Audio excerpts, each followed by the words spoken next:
আসসালামু আলাইকুম, সবাই কেমন আছেন? তো বন্ধুরা, আমরা একটা ভিডিও আপনাদের সঙ্গে শেয়ার করব। আসলে এই যে রুমটা দেখতে পাচ্ছেন, বা এটা হচ্ছে আমার আসলে অনেক কষ্টের একটা বাড়ি, বা আমার একতার একটা ঘর বলতে পারেন। তো এই ঘরটা করতে আমার অনেক কষ্ট হয়েছে, অনেক ধার দেনা করে আমি ইনশাল্লাহ ঘরটা করেছিলাম। কিন্তু দুঃখের বিষয় হচ্ছে গত মার্চ মাসের 27 তারিখে আমি সৌদি আরবে গিয়েছিলাম।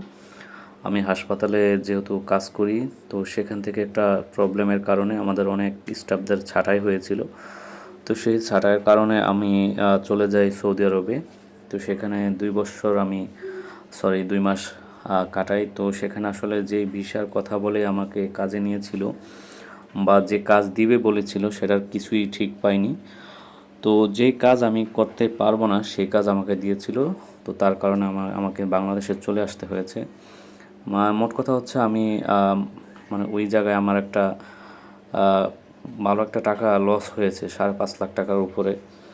তো আসার পর আসলে আমরা একটা সিদ্ধান্ত নিলাম, সেটা হচ্ছে আমরা আপাতত আর বাড়িতে থাকবো না। কারণ আমি এখন ওই চাকরির একটু সুযোগ সুবিধা কমে গিয়েছে, এবং আমি আপাতত আসা যাওয়া এবং আমার মেয়ের স্কুলে আসা যাওয়ার অনেক খরচ। তো সেই খরচটা পোষানোর জন্য আমরা চাঁদপুরে একটা বাসা নিয়েছি। দেখতে পাচ্ছেন, এটা হচ্ছে সেই বাসা। 2 রুমের একটা বাসা, মাঝখানে একটা ডাইনিং টেবিলের বসানোর একটা জায়গা আছে। তো এই বাসাটা দেখতেও তো ভালো না, হয়তো রং টং করলে আর একটু সুন্দর লাগতো, কিন্তু তারপরেও আমার কাছে আহ, এখন সময়ের কারণে আমরা এই বাসাটা নিয়েছি। এখানে আপাতত আমরা আমাদের জীবন চালিয়ে নেব। তো দেখতেই পাচ্ছেন, বাসাটা একদম নতুন এসেছি, এখানে আপাতত সব গোছানোর কাজ চলতেছে। তো ইনশাল্লাহ আপনারা সবাই আমাদের জন্য একটু দোয়া করবেন। এখানে নতুন জীবন বলতে পারেন, একদম নতুন জীবন শুরু করতেছি। তো আর আমার যে বাড়িটা, সেটা মোটামুটি গুছিয়ে আপাতত যেভাবে নষ্ট না হয় সেভাবে রেখে এসেছি। তবে একটা বাড়িতে যখন মানুষ থাকে না, সেটা অটোমেটিকলি নষ্ট হয়ে যায়। বিভিন্ন রকম রং, বাসার ছাদে, বাড়ির ছাদে যেমন শ্যাওলা জমে, পানি আটকে থাকা, বা বিভিন্ন রকম ক্ষয়ক্ষতি হয়। তো আসলে কি করব, বাধ্য হয়ে আসতে হয়েছে। আর এলাকাতেও আমার কিছু প্রবলেম হয়েছে। আসলে দল বিদলে কখনো যাইনি। হয়তো চাকরি যখন হয়েছিল তখন হয়তো একটা সরকার ছিল, তো হয়তো অনেকে ধরে নিয়েছে ওই সরকারের কোনো লোক আমরা, সে কারণেই আমাদেরকে চাকরিচ্যুত করা হয়েছিল। এবং আহ, বাড়িতেও ঠিক এরকম একটা মানে মানুষের মনে মনে ভাবে। তো সব কিছু মিলে আসলে নিজের ইজ্জত, প্রেস্টিজ সব কিছু একটু মনে হচ্ছিল ডাউন। আর সব কিছু মিলেই মনে হয়েছিল যে না, আমরা একটু এখানে আসলে মনে হয় বেটার থাকবো, বা কারো কোনো প্রশ্নের সম্মুখীন হব না, বা কেউ আমাদেরকে নিয়ে ক্রিটিসাইজ করলে বা ছোট করে কথা বললেও যেন আমাদের গায়ে না লাগে।